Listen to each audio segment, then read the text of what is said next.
Olá, boa noite para todos. Jesus nos abençoe. Com muita alegria, nós estamos de volta para realizar esse trabalho tão prazeroso, que é o estudo do Livro dos Espíritos, que a gente realiza às quintas-feiras.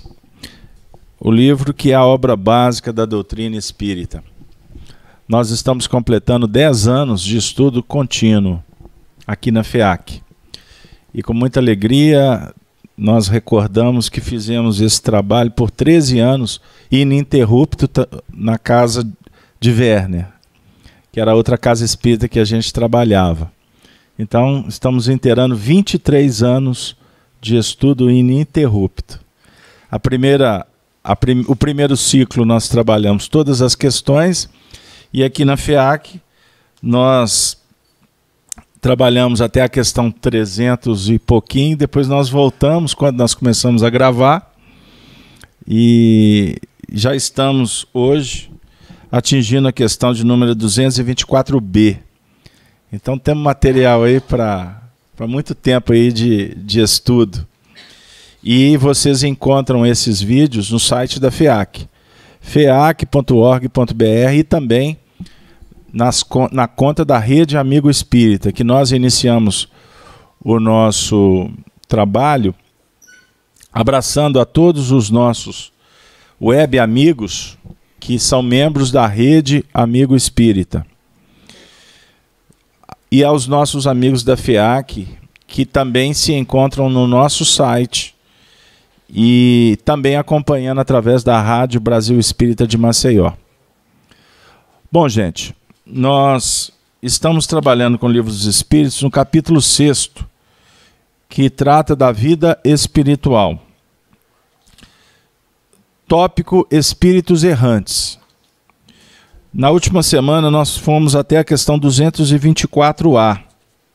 Eu vou relê-la e hoje nós objetivamos chegar na questão 227. Questão 224. Vamos lá, é rapidinho. As questões são pequenas. Kardec formulou assim aos espíritos: o que se torna a alma no intervalo das encarnações? Resposta: espírito errante, que aspira a novo destino, que espera. Questão 224A. Qual pode ser a duração destes intervalos? Resposta: de algumas horas até alguns milhares de séculos. Aliás, não há, propriamente falando, um limite extremo estabelecido para o estado errante, que pode prolongar-se por muito tempo, mas que nunca é perpétuo. Cedo ou tarde, o espírito encontra sempre a oportunidade de recomeçar uma existência que sirva à purificação de suas existências anteriores. Aí vem a questão 224B. Essa duração está subordinada à vontade do espírito ou lhe pode ser imposta como expiação? Resposta: é uma consequência do livre-arbítrio. Os espíritos sabem perfeitamente o que fazem, mas, para alguns, é também uma punição imposta por Deus. Outros pedem que ela se prolongue, a fim de continuarem estudos que só podem ser efetuados com proveito na condição de espírito livre. Questão 225. A erraticidade é por si só um sinal de inferioridade do espírito? Ou dos espíritos? Não, pois há espíritos errantes em todos os graus. A encarnação é um estado transitório, já o dissemos. Em seu estado normal, o espírito é livre da matéria. 226. Pode-se dizer que são errantes todos os espíritos que não estão encarnados? Resposta: os que devam reencarnar, sim. Mas os espíritos puros, os que atingiram a perfeição, não são errantes. Seu estado é definitivo. Aí vem um comentário de Kardec. O pessoal está preocupado porque eu estou fazendo Estou lendo muitas questões, né? Mas não preocupa não que a gente volta. No tocante às qualidades íntimas, os espíritos são de diferentes ordens ou graus, pelos quais vão passando sucessivamente à medida que se purificam. Com relação ao estado em que se acham, podem ser encarnados, isto é, ligados a um corpo, errantes, isto é, desligados do corpo material e aguardando nova encarnação para se melhorarem, e espíritos puros, isto é, perfeitos, não precisando mais da encarnação. E a última, de hoje, de que modo se instruem os espíritos errantes, já que certamente não o fazem da mesma maneira do que nós? Resposta: estudam o seu passado e procuram meios de elevar-se. Veem, observam o que se passa nos lugares que percorreram. Ouvem os discursos dos homens esclarecidos e os conselhos dos espíritos mais elevados que eles. E tudo isso lhes inspira ideias que não tinham antes. Ponto. Desculpem.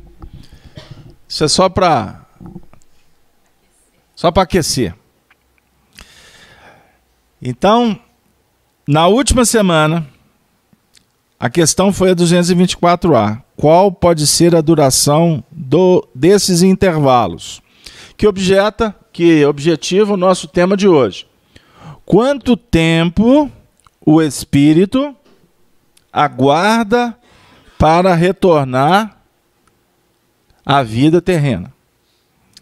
Então, nós ensaiamos aqui na última semana, desde algumas horas até alguns milhares de séculos. Aliás, não há, propriamente falando, um limite extremo estabelecido para o estado errante, que pode prolongar-se por muito tempo, mas que nunca é perpétuo. Cedo ou tarde, o espírito encontra sempre a oportunidade de recomeçar uma existência que sirva à purificação das suas existências anteriores. A reencarnação é uma das manifestações da providência divina, que nos situa naquela condição necessária para o nosso crescimento espiritual. Afirma o espírito André Luiz, no livro Evolução em Dois Mundos, psicografado por Chico Xavier, que a reencarnação é um berço que o mundo espiritual aprimora. O que significa isso? Que aqui na Terra o espírito implementa a sua evolução. Mas quando desenfeixado do corpo físico, de retorno ao mundo espiritual, seja pela emancipação da alma, que se dá, por exemplo, a cada dia, quando nós repousamos, chega a noite, o nosso espírito se desvincula do corpo e vamos para a pátria espiritual. Pátria espiritual não é um lugar definido no espaço. É todo o universo. Nosso espírito habitará aquele espaço, aquela região que a alma elege por afinidade e por escolha. Então, a figura do céu e do inferno, ela cai por terra aqui agora para nós. O céu das beatitudes e o inferno do pecado. O céu dos anjos ou o inferno do demônio.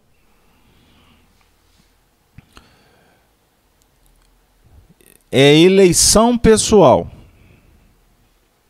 Na verdade, anjos e demônios estão dentro da gente. O anjo simboliza o espírito puro. É o nosso futuro. O demônio, não naquela concepção de diabólica, tridente, fogo do inferno, mas o demônio no sentido de o opositor da luz.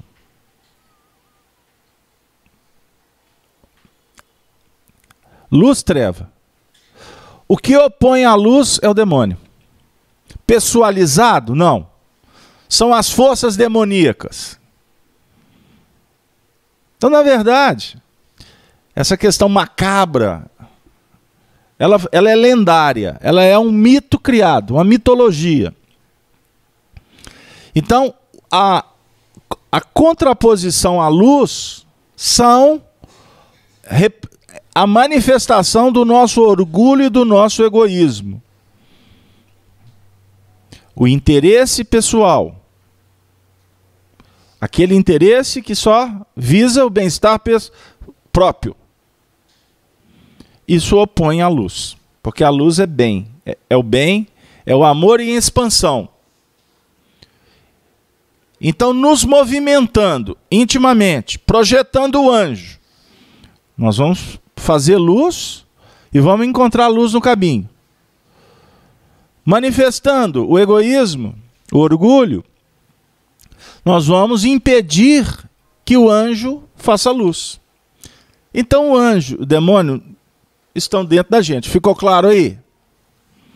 Bom, mas quando desencarnarmos, nós vamos para estas regiões que nós alimentamos a cada pensamento, a cada atitude, a cada palavra na nossa vida.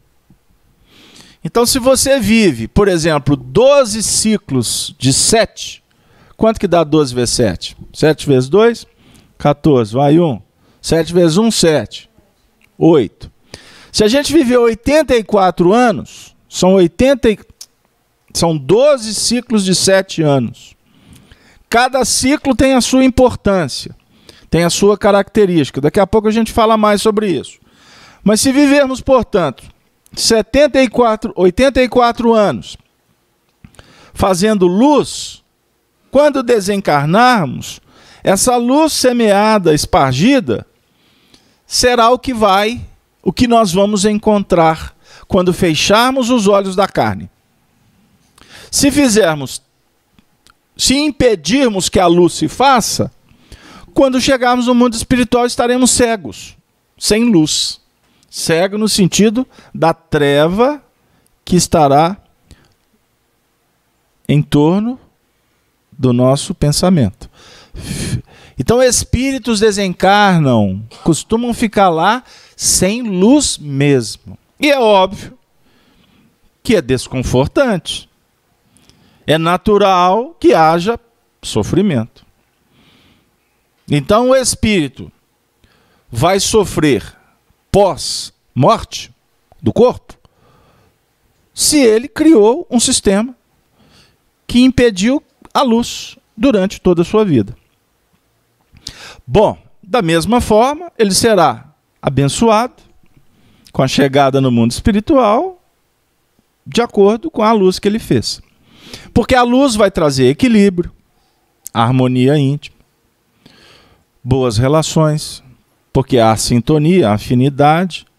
O ambiente que o indivíduo frequenta na vida dele diz com todas as letras, com toda a legenda, com todo o carimbo, qual é a realidade dele pós a desencarnação. Então não tem mágica. Sabe quando a gente começa a ter muitos pesadelos? É um sinal que nós precisamos de cuidar melhor da nossa realidade espiritual. Porque o pesadelo nada mais é do que a nossa realidade quando o corpo adormece, o espírito vai para o mundo espiritual. Aí ele começa a ter pesadelos. Por que ele está tendo pesadelo? Ele está desarmonizado na vida? Ele está com algum problema? Ele está tomando alguma medicação? Ele está vivendo algum processo que está trazendo um descompasso? Não tem nada a ver com um comportamento moral? Então, isso aí pode ser tratado. Agora, se tem a ver com o comportamento do indivíduo, ele precisa de cuidar. Ele precisa de se renovar, ele precisa de se iluminar. Então a gente vem à casa espírita para buscar a iluminação do Evangelho, que a doutrina espírita explora para nós. Se nós não modificarmos o painel interior, é óbvio que vai chegar um tempo que nós vamos ter que enfrentá-lo. Então por que não fazê-lo agora? Por que não se esforçar? Por que não melhorar o padrão? Existem N coisas que nos ajudam. Procedimentos, um bom livro, um bom programa, um bom trabalho, não é? Uma boa convivência, o ambiente. Tudo isso são processos que nós vamos descobrindo e vamos procurando verificar o que nos importa, o que vale. Porque a gente não está mais numa fase de caminhar achando que não vai ter nada depois. Nosso pensamento não é mais materialista. Por isso que eu estou aqui na casa espírita. Porque se eu estou aqui, pressupõe que eu estou preocupado com o espírito. Aí eu olho para trás e vejo que eu semeei. O que eu deixei para trás? Aí vem aquela dúvida, então eu estou lascado, porque eu já estou quase desencarnando e agora que eu fui entender isso... Não, calma. Porque não existe um processo como antes, o céu ou inferno. Porque é complicado, né? Nossa, Casalma, mas teve uma época que eu pequei mais do que a outra. Nossa, como é que eu faço para limpar? Será que passe tira pecado? Tem gente que eu acho que entra na cabine de passe para ver se dá uma aliviada. Hein? Tem isso, Ani? Mas não tem problema, é porque é repetição. Antes a gente ia comungar, confessar, né? Fazer um monte de procedimento lá para... Esse domingo, né? Põe a roupa de ver Deus, mas na verdade é ver as meninas, né? Ou ver os meninos, né? Sapato novinho, isso é antigamente, né? Porque hoje o povo vai nem... É complicado. Hoje o povo vai pro templo de bermuda, de camiseta, descalço, não tá nem aí. É porque é assim caminha a humanidade. As pessoas não se preocupam tanto. É tanto índio reencarnado por aí, né? É tanto hippie reencarnado por aí, é tantas questões que voltam, que estão caminhando na sociedade, mas tá tudo certo, viu, gente? Não tem nada errado, não. Errado é quem fala que tá errado. Errado é o intolerante. É o preconceituoso. Nós só estamos explorando. Porque a aparência de fora, ela costuma dizer sobre a aparência íntima. Não adianta você só cuidar da de fora. Mas a de fora reflete o que está aqui dentro. A nossa casa, a decoração da nossa casa reflete o mundo íntimo. Você entra na casa do indivíduo, é espada na parede, né? Tem até um elmo lá no fundo, né? Ele está vibrando lá na época de Roma. Ele é um gladiador reencarnado. E está assim, chamando a equipe lá para ver se minimiza o ambiente espiritual. Mas lá está cheio de soldado, cheio das cruzadas no ambiente. Porque ele fomenta isso. Isso é só para dar uma ideia aí. Eu tenho certeza que vocês estão pensando na casa de vocês, que quadro que está lá, não é? Como é que está a decoração. Não preocupa muito não, porque isso é devagarzinho que a gente muda. Porque se quiser chegar lá e tirar, meu filho, costuma dar virar uma outra inquisição, uma outra cruzada. Porque não, esse quadro você não vai mexer. Não, eu escutei lá no centro que o quadro... Olha, gente, o quadro não atrai nada. Porque tem gente que põe o quadro do santo lá para ver se atrai o santo. Eu estou falando do ambiente íntimo. Ficou claro? O ambiente de fora está refletindo o íntimo. Então, antes de você se preocupar em mudar lá fora, começa aqui dentro. Mas tem umas coisas boas que você pode fazer. Por exemplo, a cortina é vermelha. Não, eu entrei numa casa que tudo é preto. Cortina preta, teto preto. Eu falei assim, Jesus toma conta. E olha que eu admiro a cor preta. Mas o negócio é complicado. Ó, sol lá, só no dia que não tem ninguém em casa que alguém vai limpar lá, abre a cortina para o sol entrar. Deixa o sol entrar na sua casa. Mas eu vim aqui para falar quanto tempo que o indivíduo fica no mundo espiritual, não é verdade? Mas o tempo que ele vai ficar no mundo espiritual, então, tem a ver com esses procedimentos que nós adotamos na vida.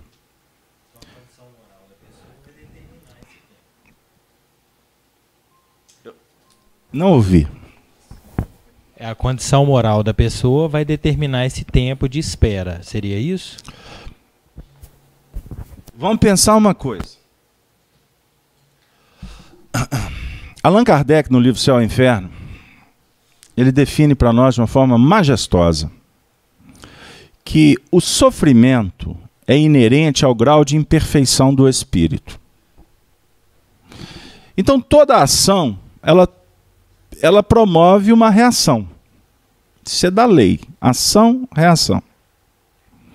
E essa reação, ela vai definir para nós uma repercussão. Ação, reação e repercussão.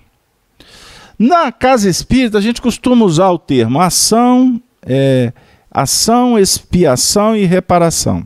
É até um termo usado por Kardec.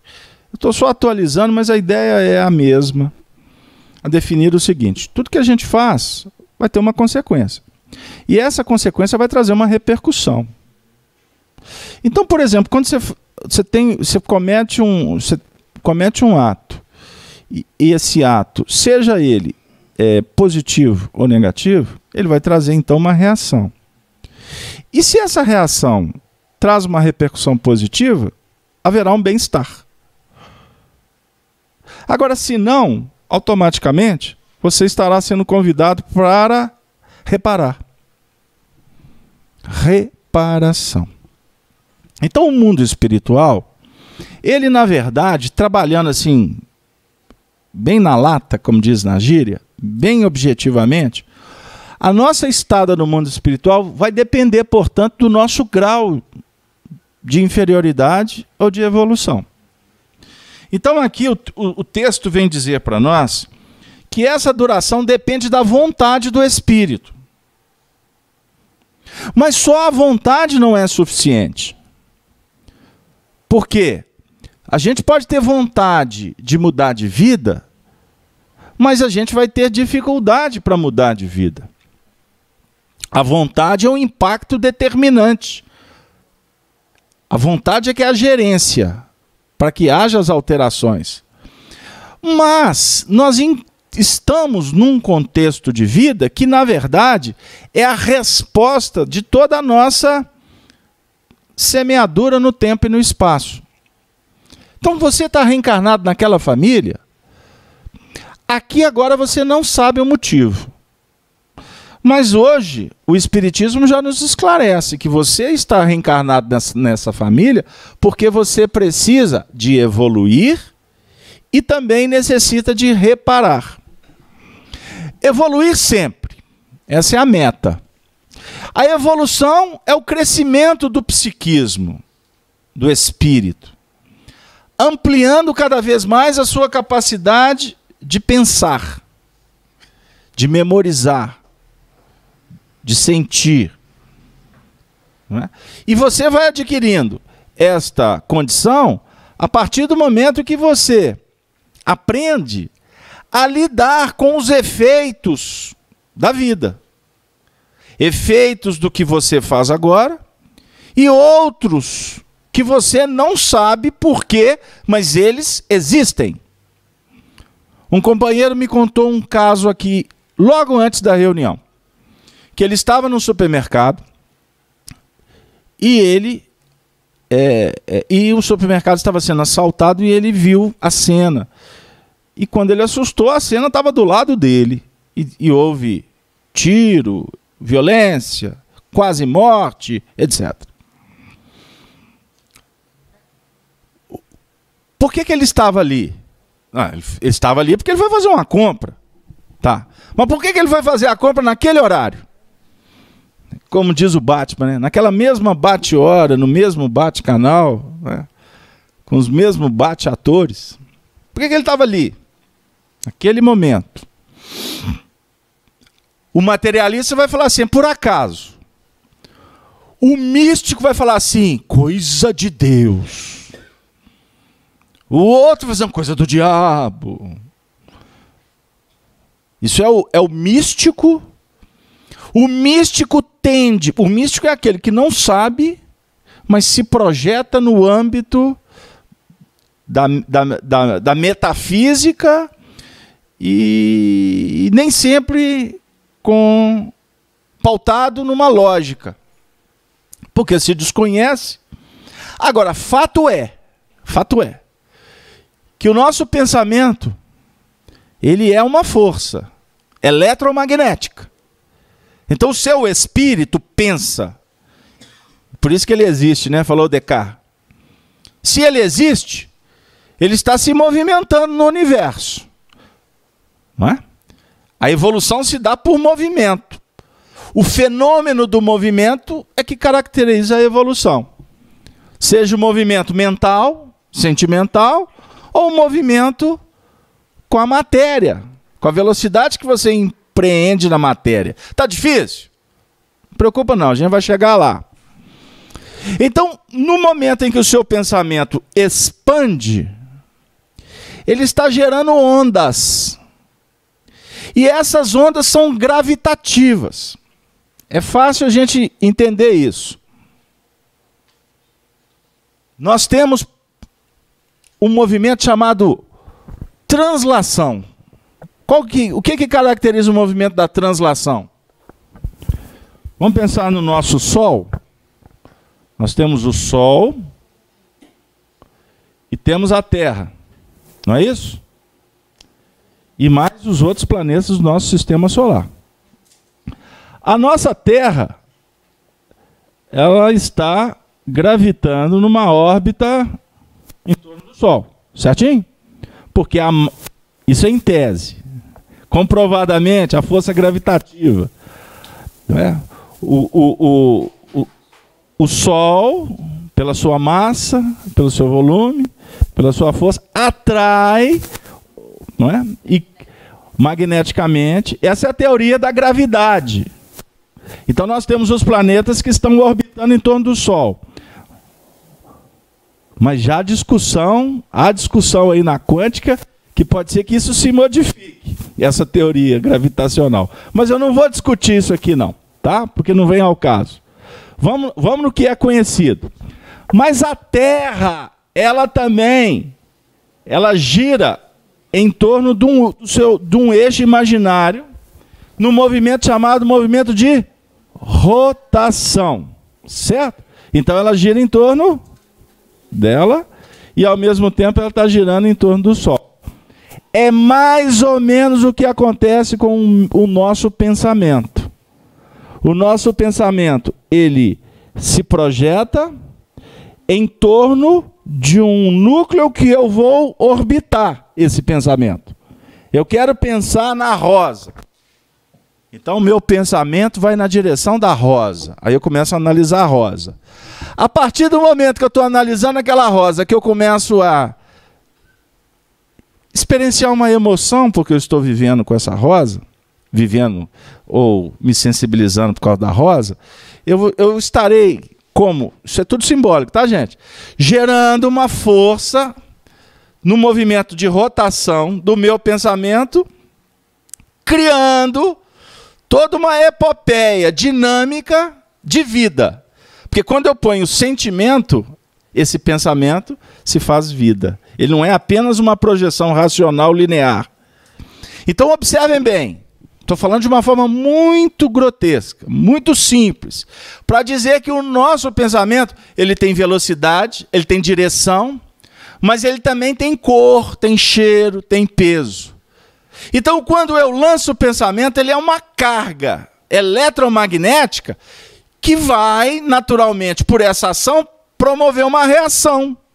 E essa reação trará, portanto, consequências para mim.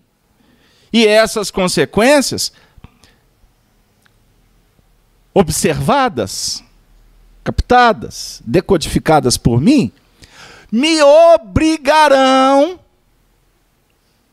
a lidar com esse pensamento que causou uma repercussão, não é? Uma reação, e eu vou ter que administrar, porque sou eu o responsável por ter lançado o pensamento. Esse pensamento atingiu um amigo. Muitos pensamentos atingiu esse amigo, porque nós nos relacionamos. Bons pensamentos, bons sentimentos vão criando, então, laços. E esses laços vão definindo o quê?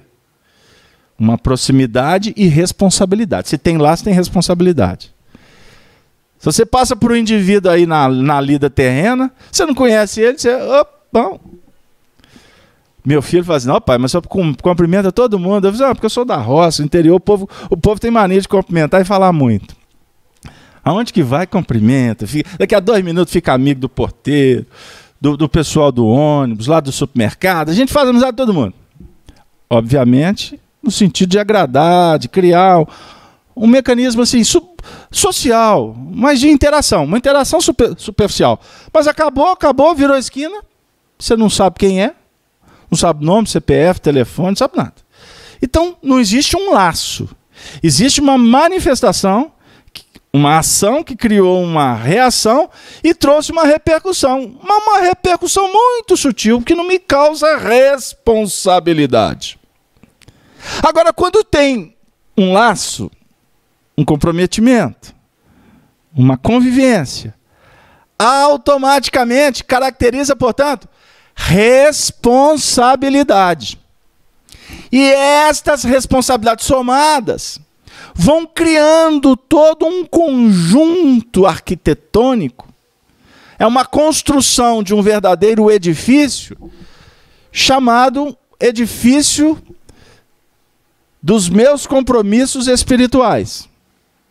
Que naturalmente eu tenho que, quando utilizei do pensamento de uma forma irresponsável, egóica, causei, portanto, um desconforto. E esse desconforto gera para mim constantes reações. À medida em que o espírito vai evoluindo, ele vai se conscientizando, ele vai percebendo o seguinte, que não dá só para ficar soltando pensamento aleatoriamente e sem responsabilidade. Por quê? Tudo que a gente faz, na verdade, isso vai nos causar bem-estar ou mal-estar. Que volta que você deu para falar uma coisa tão simples, né? Aqui se faz, aqui se paga, tem uma música assim. Por isso estou pagando o que eu fiz à minha amada. Você conhece essa música? Pois é. Oi? É na época do Gerson. O Gerson é mais velho aqui. Ó. Pegaram aí o que eu estou dizendo? Podia ser mais objetivo, não podia, Carlos Alberto? Não, mas eu tenho que construir o pensamento com vocês. Para vocês entenderem como que a vida se torna matemática. Não que a gente vai ficar fazendo contas esmiuçando. Mas se o indivíduo está lá no supermercado, do nada, ele foi envolvido num processo complexo.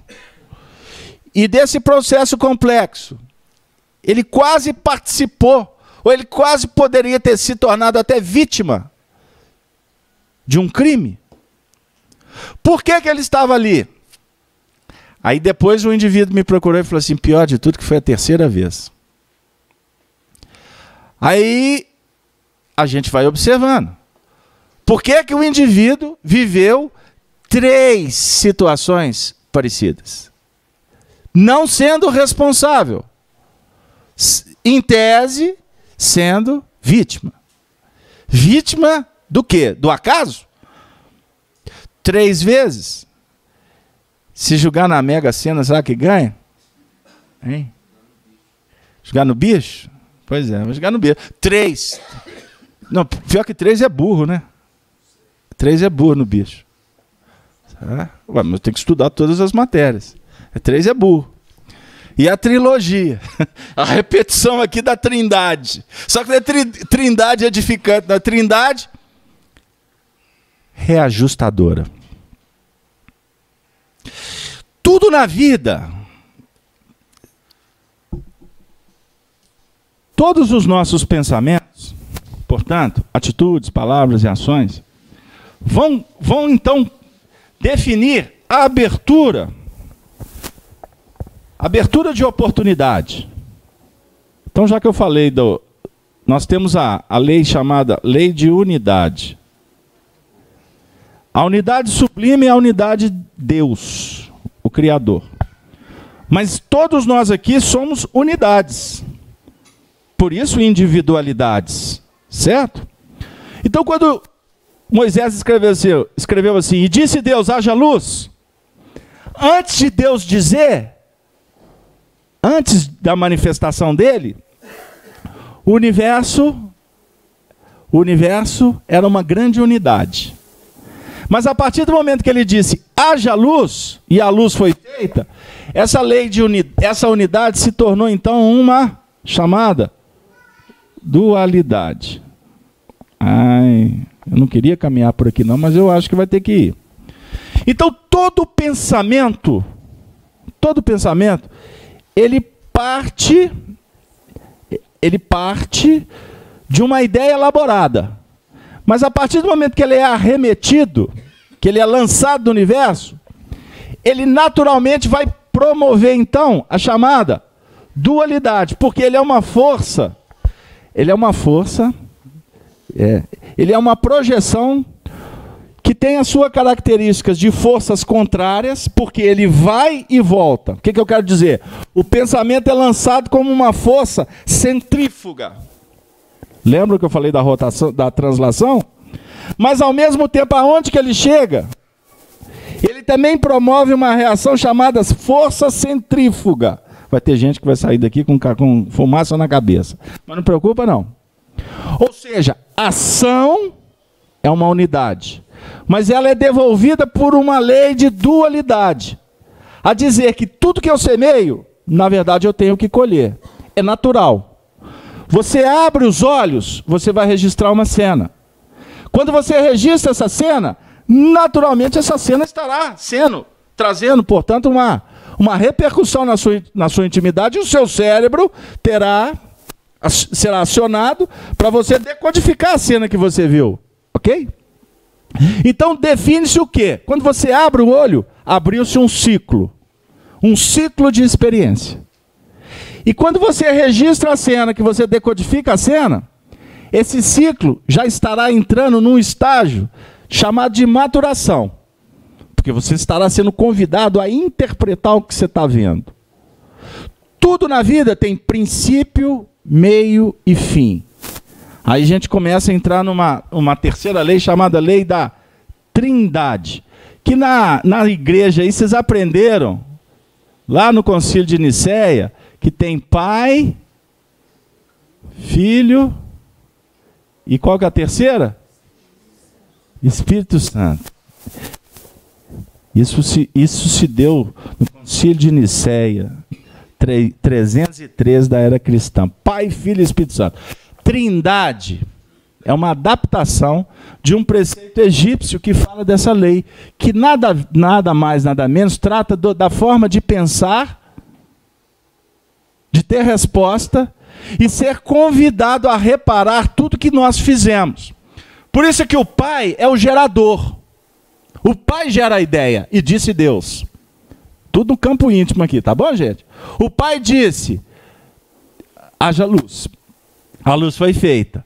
Então, quando a luz se faz, o Filho é a luz que foi feita. Deus não é Pai? Nós aprendemos que Jesus é o Filho, não é? E tem uma terceira pessoa que é o Espírito Santo. A gente fala assim, quem que é? A gente fazia uma confusão, né? É o próprio Jesus, é Deus, Deus é encarnação, uma confusão solene. Mas, na verdade, o Espírito Santo, o que é? É quando você lança a ideia, o Filho tem que administrar essa ideia, porque ele vai pôr em prática essa ideia. Quem põe em prática é o Filho, não é o Pai. E quanto mais o Filho repetir essa ideia, mais ele vai se santificar na ideia que ele colocou em prática. Por que ele vai se santificar? Porque vestiu a toga, entrou para a igreja? Não. Por quê? Tudo que for devolvido pela vida, que na verdade é uma força que eu impus, e toda a força. Ela vai atingir um objetivo até terminar o que impulsionou, o que lançou esse projeto. Vai chegar um tempo que ele vai chegar no limite, certo? Quando ele chegar no limite, ele naturalmente vai retornar para o fulcro que irradiou esse objeto, essa ideia. Então aqui nós temos o nascimento da ideia, a vida da ideia e a morte da ideia. A dizer que todo o ciclo da vida, eu fui falar dos 12 ciclos dos 7, por exemplo, uma pessoa que vive até os 84 anos, se ele tiver tendo esses vários ciclos simbolizados nos 7 anos, ele, quando chegar na idade da desencarnação, ele está chegando no ponto final da morte, porque tem o nascimento, o crescimento, certo? Nasceu, cresceu, atinge a maturidade, depois da maturidade você caminha para o envelhecimento, do envelhecimento à morte. Avaliando em termos biológicos, a primeira manifestação que nos ajuda na reencarnação é o fenômeno da vida, é o fenômeno biológico. Mas o fenômeno biológico, ele na verdade tem uma função de auxiliar o despertamento para o fenômeno psicológico.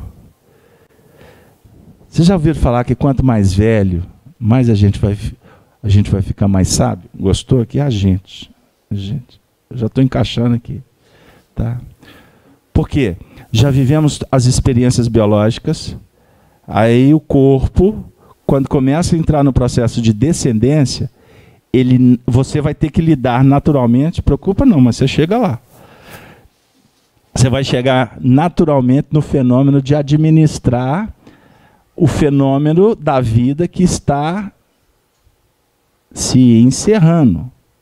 Então, não se preocupe não, viu, gente? Ninguém vai desencarnar aqui daqui a pouco, não. Você vai demorar um pouquinho. Eu espero que pelo menos depois das 21.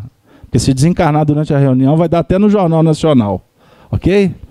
Mas vamos pensar o seguinte. Então, esse fenômeno, na verdade, nos ajuda. O biológico nos ajuda no desenvolvimento do psicológico, que naturalmente vai nos graduar para reflexões espirituais. Espirituais aqui no sentido de que eu já começo a me preocupar com o mundo espiritual, porque o que será depois do túmulo?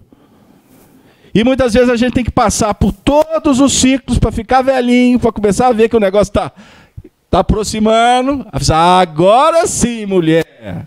Agora eu vou para a igreja. Agora eu vou para o centro. Como é que é? Que dia que é o dia do passe? Aí a gente se preocupa. E, na verdade, o nosso assunto aqui é sobre o fenômeno da ação, da reação e da reconstrução que se dá através do renascimento de cada ideia. Por que você está falando tudo isso? Porque se nós temos aqui na Terra o período de nascimento, de crescimento, de envelhecimento e de morte, no mundo espiritual também funciona assim. Porque, na verdade, no mundo espiritual, nós estaremos lidando com os ciclos que se abrem quando a gente chega lá. Lá terá o período de maturação. E lá no mundo espiritual também terá o período de fechamento de ciclo. Então, se nós temos aqui o período que vai caracterizar a nossa reencarnação, do início até o término, o tempo que nós vamos viver no mundo espiritual terá a ver com todo esse processo de despertamento, de maturação e, no caso, de envelhecimento lá, que na verdade o envelhecimento lá seria a preparação para retornar para a reencarnação. Entenderam lá? Então tem espíritos, na sua grande maioria, tem um período não muito longo no mundo espiritual. Reencarna rápido. Agora, esse rápido vai depender de cada um. Vai depender dessa maturação. Então imaginemos o seguinte, eu dei o exemplo de um espírito que desencarna, a vida dele foi treva. A vida dele foi prejudicar os outros. A vida dele foi sintonizar com as frentes complicadas. O que está acontecendo com esse indivíduo? Ele está colocando escamas nos próprios olhos. Por ilusão, aqui na Terra ele acha que o negócio é passar a perna nos outros. Ele está iludido. Ele acha que sempre vai dar certo. Sempre vai dar certo. Imagina um indivíduo que entra no crime. O que a gente escuta por aí? Que quem entra no crime, ele entra num procedimento complicado. Complicado. Tão complicado que alguns falam que é 3 complicações, né? 3 Cs. Principalmente quando entra na droga, né? Só sai para a cama, cadeira de roda, cana e caixão. Só um minutinho. Rodrigo, pega aqui para mim e leva para ele. Então, vamos refletir o seguinte. São complicações. Por que existe a complicação? Porque o indivíduo começa a flutuar, ele lança o pensamento dele vai gravitar, agora não é em torno da flor. O pensamento dele vai gravitar em torno do egoísmo, do interesse pessoal, das paixões, certo? Como é que ele vai desanuviar o pensamento desse procedimento que vai o enquadrando, que vai encarcerando? Porque o problema aqui na Terra vai ser consequência. O problema, já que eu citei até uma expressão que não é indelicada, gente. Ela é fato. Ela é fato no nosso mundo de tantas complicações. Espíritos se complicando. Reencarnam para se reajustar. Mas chega aqui, pelas circunstâncias naturais do passado,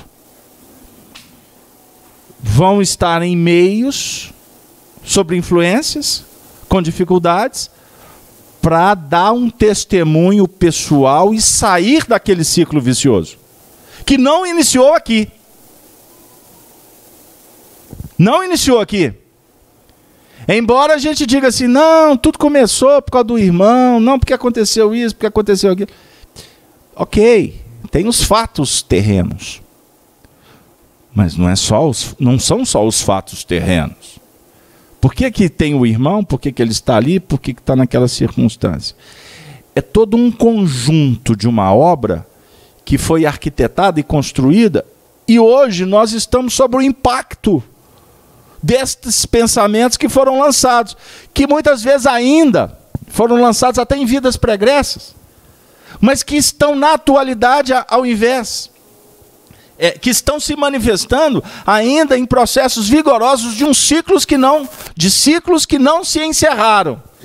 Ele já saiu daquela vida, mas o que ele semeou lá definiu um ciclo, que se aqui eu falei de 7, 14, 21 anos, até os 84, existem então ciclos pequenos, existem ciclos maiores, e existem ciclos que nos vinculam a muitas vidas pregressas, que nós estamos, na verdade, nos reajustando, sem saber por quê,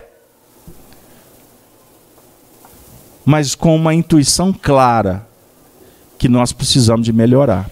Porque o progresso, a lei de amor, ela vige na intimidade de todos. De todos, independente da condição espiritual. O amor, ele dimana no coração de todos. Por favor, liga o microfone, por favor. Para cima. Boa noite. Boa noite. Seu nome? Pode falar, Rubens. Eu gostaria de saber, em cima dessa pergunta aí, o espírito, mesmo ele sendo de luz, é melhor para ele reencarnar do que ficar no mundo espiritual? Sua pergunta é muito apropriada. Fecha para mim agora. Sua pergunta é muito apropriada. Observemos bem. Sua pergunta chega num momento muito oportuno. Nós vamos trazer Só um instante, por gentileza. Nós vamos trazer... Não achei. Fica para depois. Allan Kardec, no livro A Gênese, ele define, então, de uma forma muito clara, sobre essa condição nossa do mundo espiritual. Então, de acordo com a nossa inferioridade, há de se entender o porquê do sofrimento. Sofrimento é de acordo com a inferioridade do espírito. O que é inferioridade? Grau de imperfeição. Grau de imperfeição. A nossa destinação é a perfeição. Todos. Todos. Agora, cada um está num estágio. E se o nosso estágio ainda é caracterizado por muita dor, significa que nós temos que trabalhar a nossa perfeição para nos livrar dessa dor. Quando a dor é moral, significa que nós precisamos de trabalhar o seu erguimento, a qualificação do nosso campo íntimo. Se as questões são espirituais, nós temos que cuidar das questões espirituais. Nós temos que aprender a fazer luz. Como que nós vamos resolver nossos dramas? Aprendendo a servir.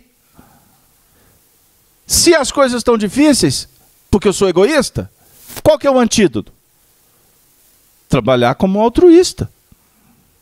A porta está fechada, abra a porta para os outros. A nossa questão é reclamar, tripudiar. E muitas vezes não é simples. O indivíduo está lutando, fazendo de tudo para sair da cela, da cadeia que ele entrou. Mas não consegue achar a chave.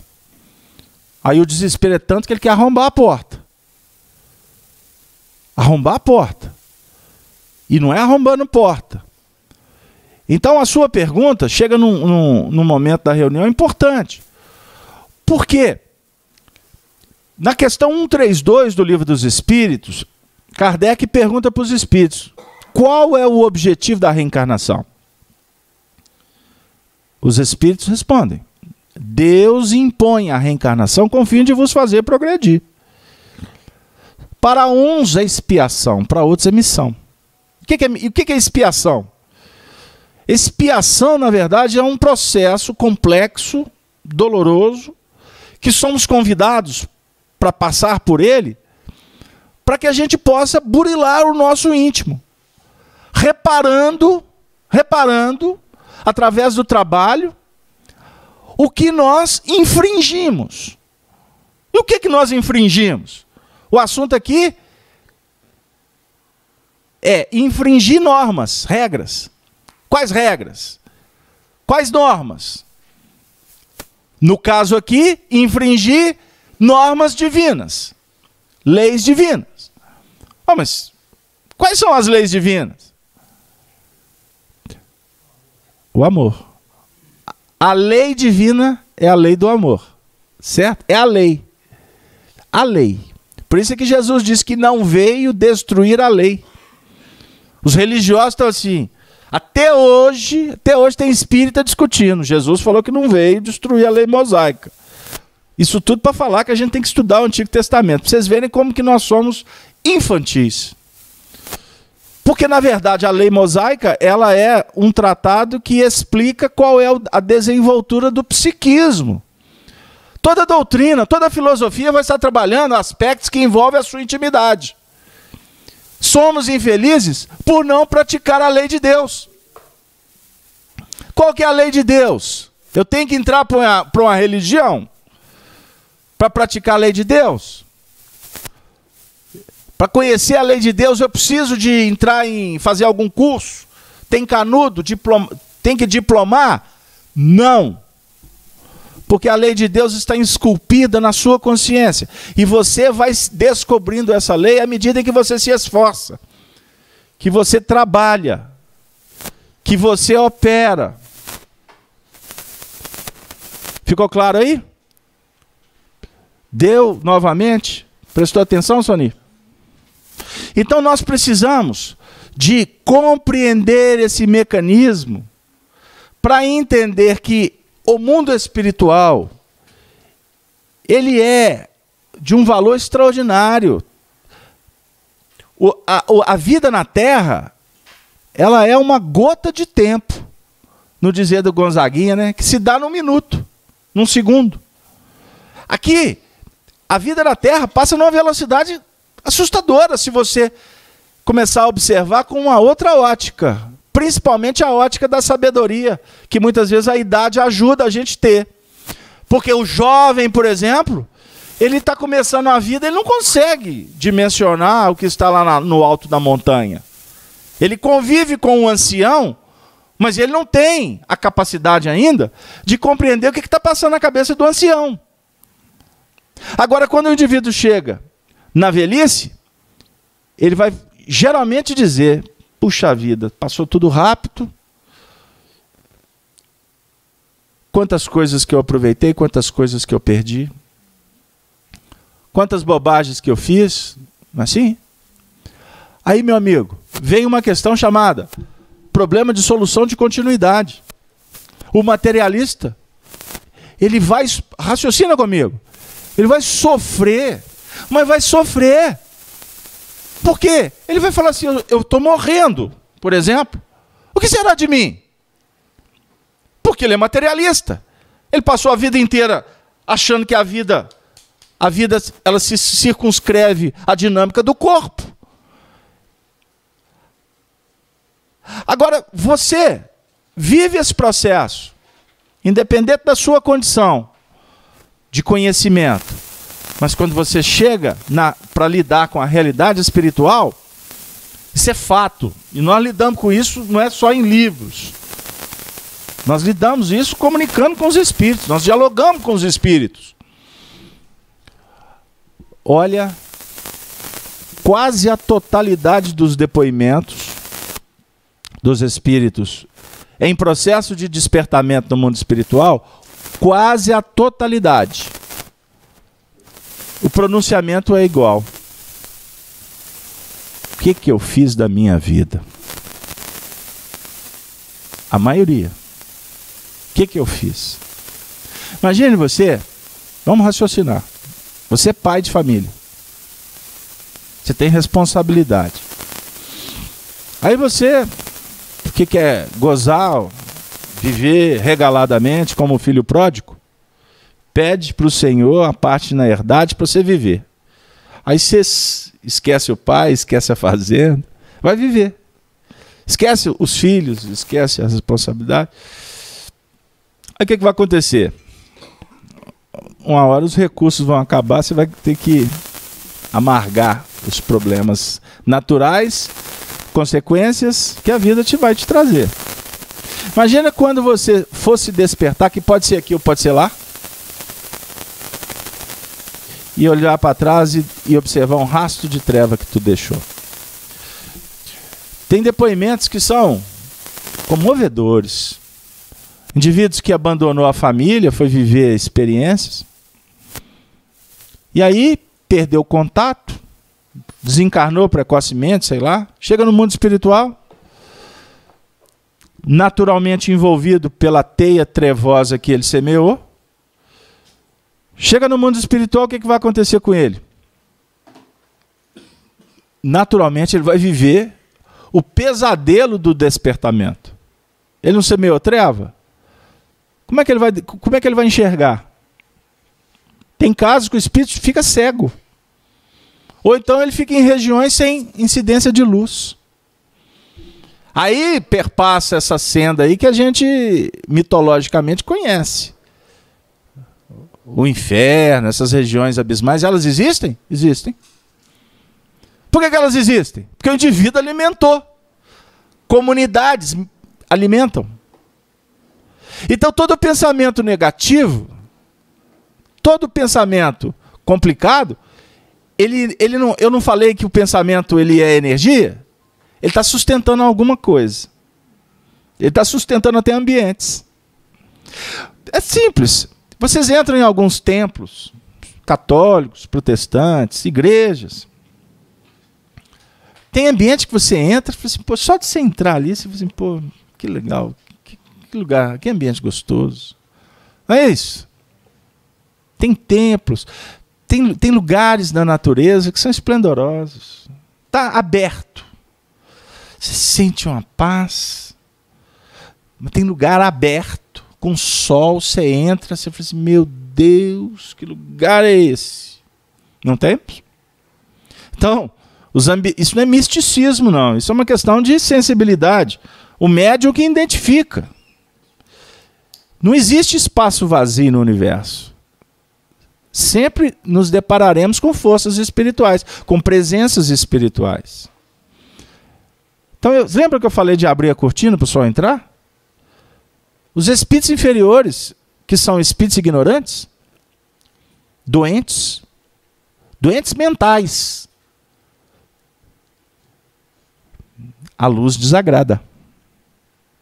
A luz incomoda profundamente. Certo? Então, o indivíduo está no mundo espiritual, ele vai se despertar, ele olha para a realidade. Meu Deus, cadê? Imagine você estando num ambiente distante daquela alma que você mais ama, mais próxima do seu coração.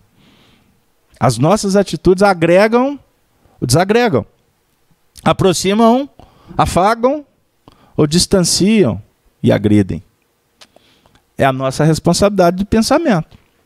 Não é, as coisas não são simples como a gente pensa.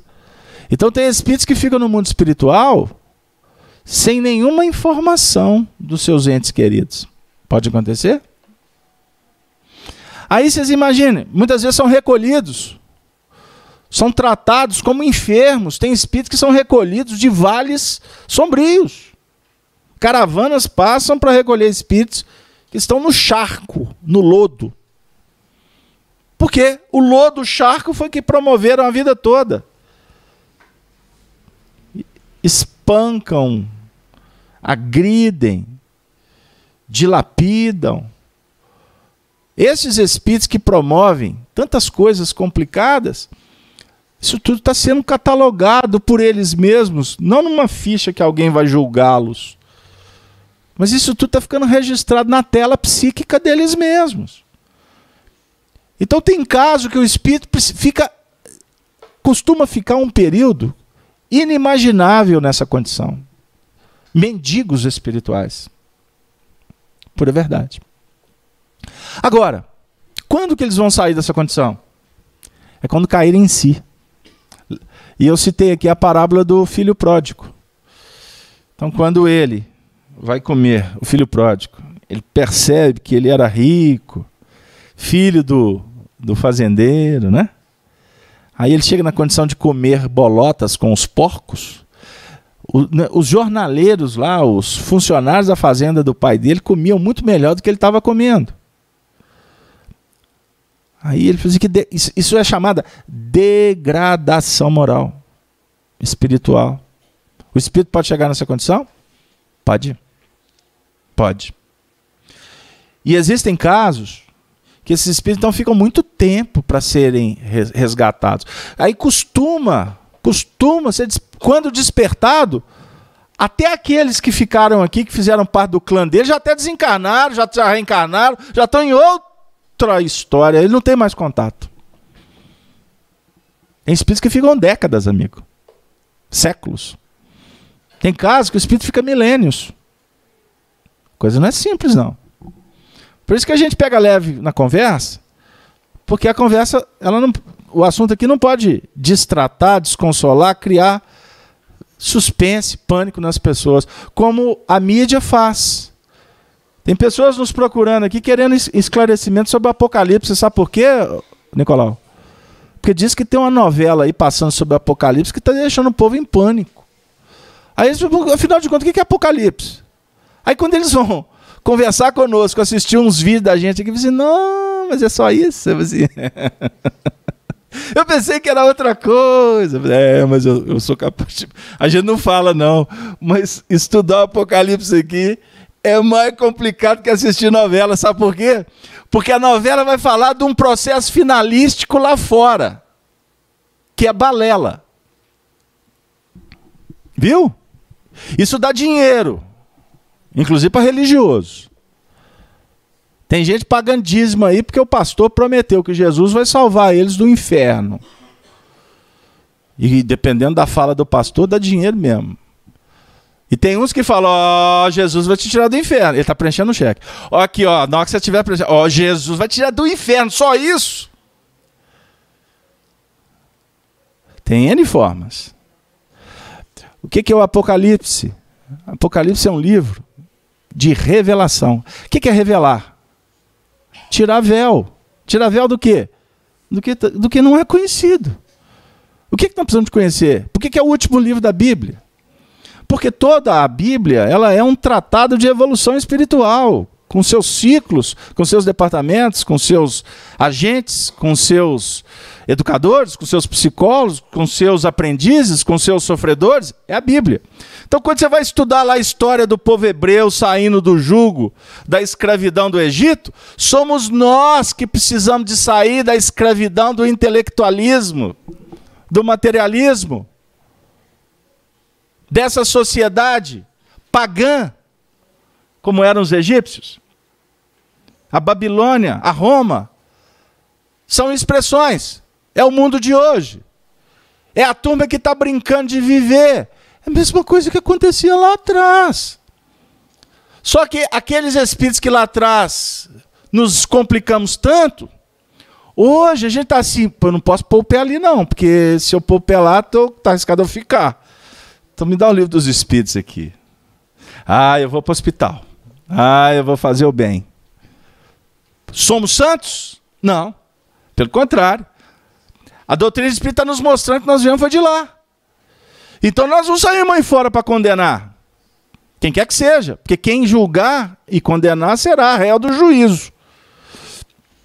Então quem está promovendo balbúrdia, quem está se enceguecendo, são espíritos que amanhã terão oportunidade de se despertarem.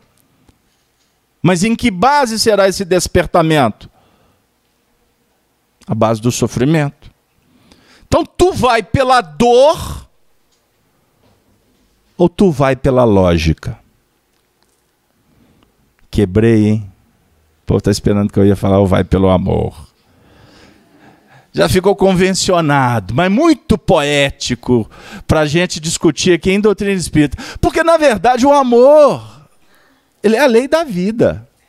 Disse Deus, haja luz, este é o mandamento, haja luz. A luz é a expressão corporificada do amor. A luz não é energia? O que promove a energia? Amor. Por que Jesus vai orar no Monte das Oliveiras? Oliva produz o quê? Azeitona. O que se faz com azeitona? Azeite. O que a gente colocava nas lamparinas antigamente para fazer luz? Azeite. Então, a alimentação aqui tem que ser com uva. Ou com azeitona. A uva eu vou ter mais 2 horas de conversa. Não vou falar do vinho não, porque o vinho vai falar da sabedoria e eu vou descontextualizar.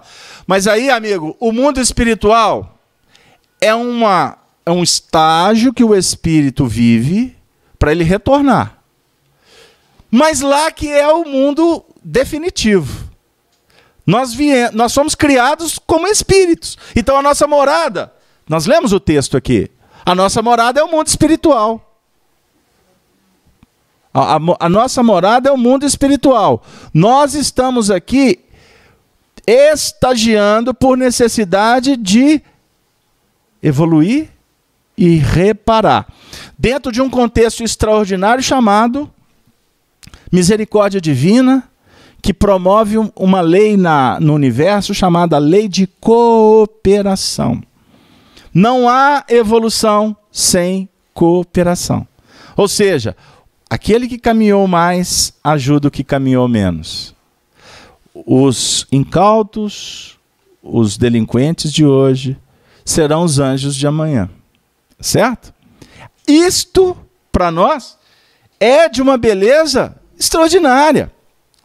Agora, é necessário também que nós estejamos atentos para um outro fato. que se existe cooperação entre os espíritos que se ajudam, se harmonizam como educadores, como aprendizes, há também as escolas. Quanto mais evoluído é o espírito, só para me te responder agora com completude, quanto mais evoluído é o espírito, menos ele necessita reencarnar. Então é óbvio que o tempo dele no mundo espiritual será maior do que aqueles que precisam de reencarnar. Certinho? Ficou claro aí? Então lá na tribo, daquele mundo primitivo, né? Na tribo de hoje não, que os nossos irmãos índios têm até celular. Mas a tribo lá do mundo primitivo, o casal. Vamos contar uma história aqui, respaldada por André Luiz no livro Evolução em Dois Mundos. Então o casal aqui, na flor da juventude. O índio desencarna. Não é? Num acidente, ele desencarna. Ele é tão vinculado à mulher que no mundo espiritual ele não tem... A sua estrutura mental não favorece que ele viva muito tempo no mundo espiritual como espírito. Então, a mente dele é como se ela se estiolasse e ele, naturalmente, por vinculação, por afinidade, ele se imanta no campo magnético da esposa, da Índia. Certo? Ela, como é nova, obviamente, dando prosseguimento aos processos naturais de formação, de perpetuação da raça, da espécie, ela vai novamente casar. Engravidando, quem será o próximo que vai reencarnar? Aquele que era o seu marido, que se vincula ao campo magnético psíquico dela. Então, naturalmente, ele já reencarna. Quer dizer, na primitividade, os espíritos reencarnam quase que instantaneamente.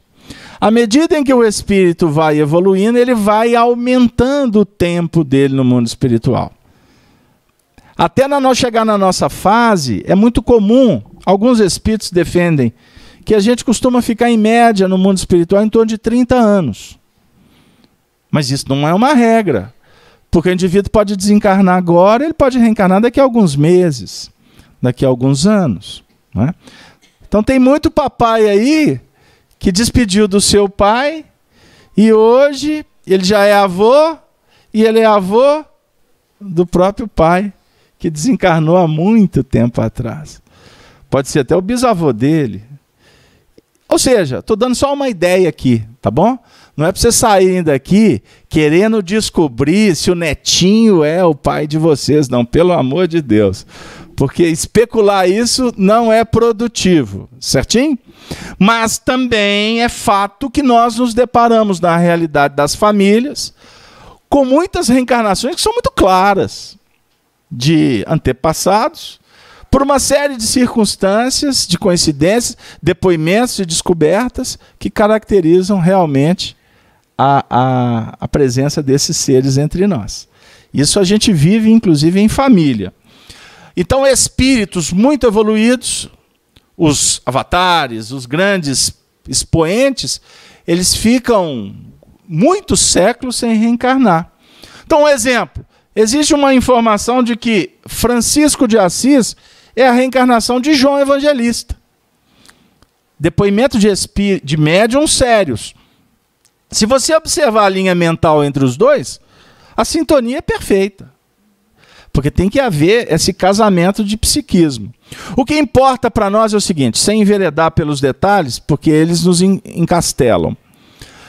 Os espíritos nos afirmam que Jesus, em toda a história da humanidade, sempre enviou e continuará enviando aqueles espíritos que, quando reencarnam, têm a capacidade de polarizar, de criar uma epopeia magnética de atração para auxiliar, arrastar, vamos dizer assim, no bom sentido, a um número muito grande de espíritos que, por sintonia, por afinidade, acabam seguindo estes exemplos destes que são verdadeiros representantes do Cristo. São aqueles espíritos que reencarnam e abrem mão do interesse pessoal.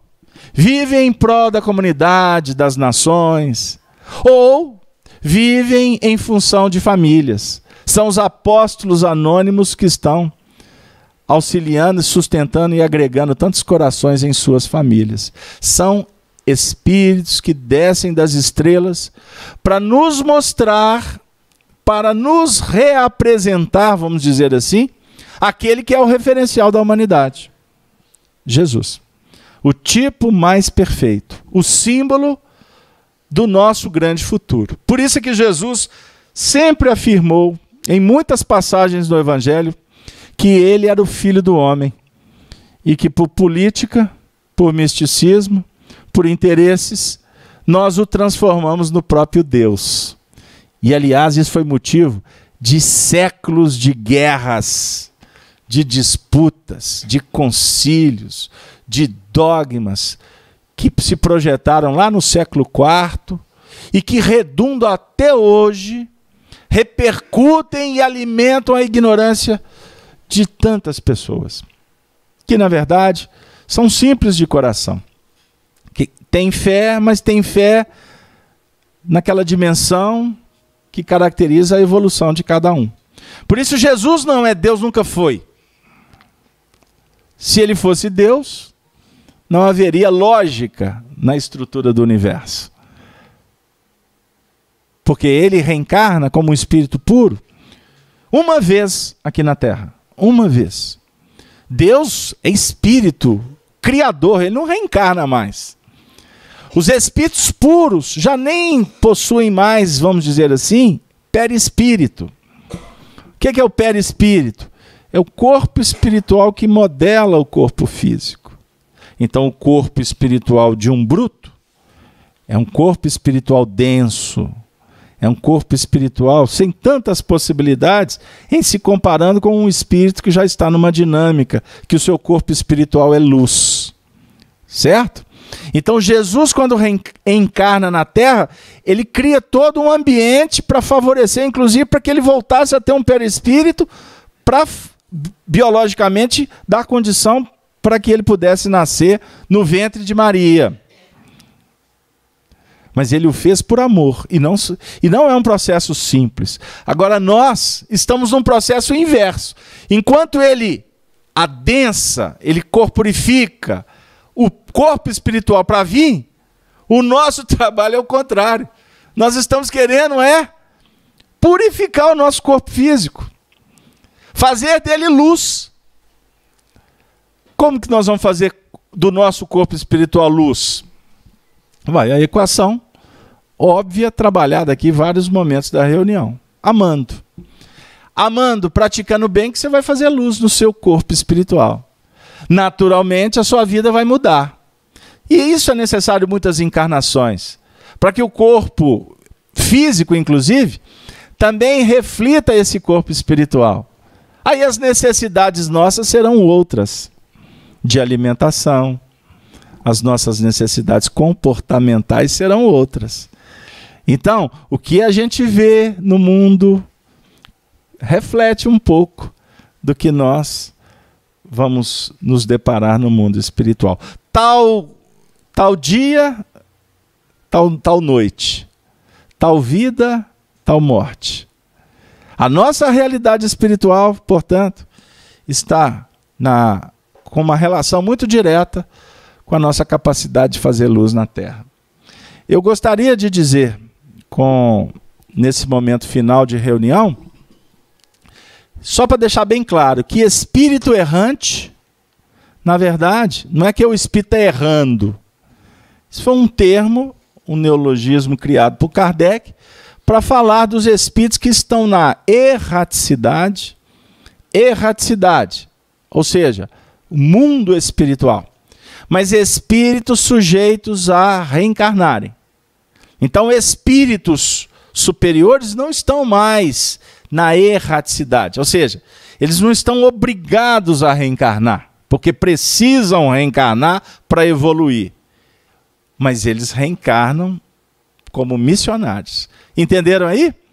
Inclusive, gera-se uma dúvida interessante e muito apropriada para se falar rapidamente.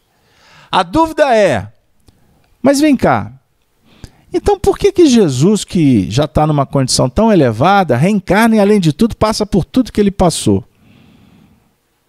Aí a resposta é bem objetiva, para nos mostrar pela prática que a dor, ela é um processo importante que precisa de ser mais estudado. A dor é para a vida o que o buril é para uma pedra, um mármore sem forma. O objetivo do buril é dar forma à pedra. O objetivo da dor é aformosear a nossa alma. Que possamos refletir, porque enquanto muitos estão vivendo a dor, querendo se livrar delas, para voltar a fazer tudo que faziam, nós estamos estudando aqui a importância dessa dor para a gente se livrar dela, não repetindo o que nos levou a tê-la. Pegaram aí? Porque nós aqui já começamos a nos preocupar com a nossa realidade espiritual. Existe algo mais consolador, meus amigos, do que a certeza que não vamos morrer? Existe algo tão imponente que nos deixa, que nos coloque numa condição de tanta segurança? Imagine você poder rever aqueles que se foram. Que almas que você ama profundamente. Imagine a gente aqui agora começar a fazer um esforço para, inclusive, orar por eles. Mas no sentido de que a oração nos aproxima deles. E a oração faz bem para nós e faz bem para eles. Imaginem vocês, se aqui pudesse abrir um painel agora e vocês pudessem ter ampliada a visão espiritual, se deparando com espíritos que estão aqui, que vieram porque sabiam que vocês viriam. Por acaso você lembrou de alguns? É comum. É natural.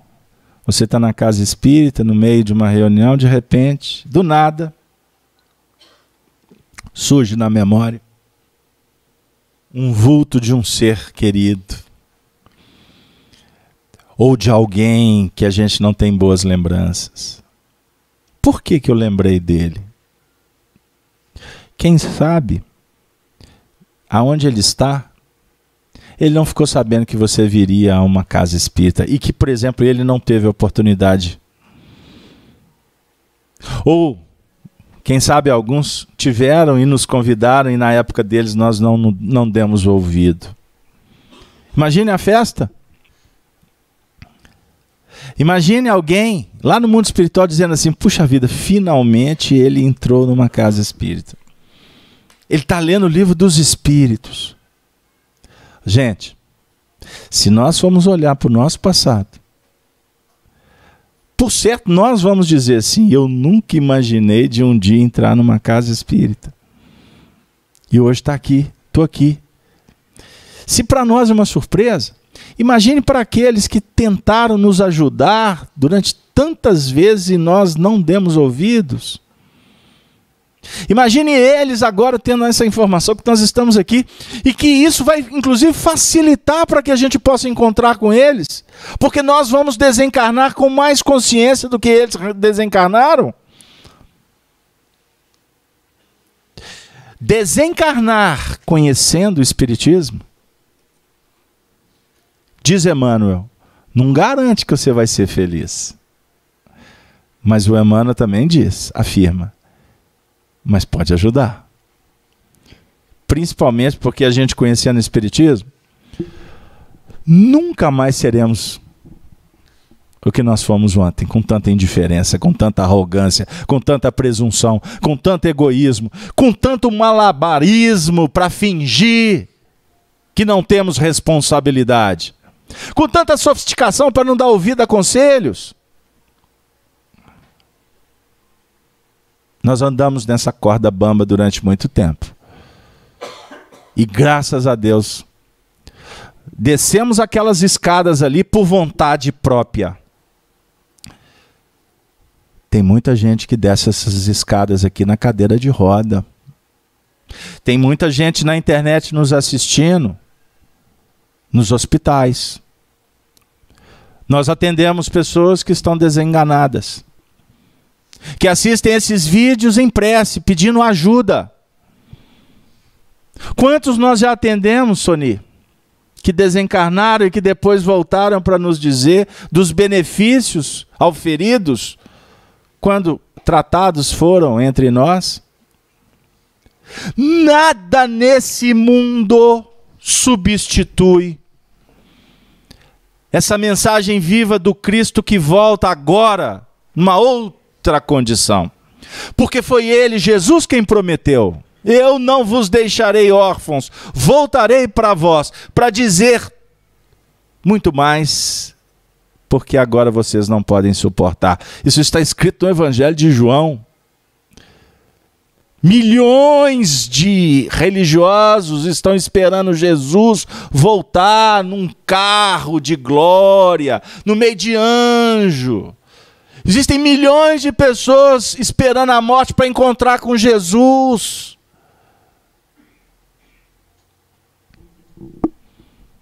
Eles vão voltar para passar pelo que nós estamos passando. Somos melhores que eles? Não. Mais endividados, eu garanto. Mas tem uma coisa que é fato. Esta oportunidade que nós temos aqui, ela nos será valiosa. Isto a doutrina espírita garante. Um dia, estas palavras irão ecoar, ter ressonância na vida de vocês. E eu não tenho dúvida que será para ajudar. Por isso é que nós estamos aqui, sem nenhuma pretensão. Mas estamos aqui porque nós não acreditamos na reencarnação. Nós temos certeza. Isso não é fé cega. Isso é convicção pessoal.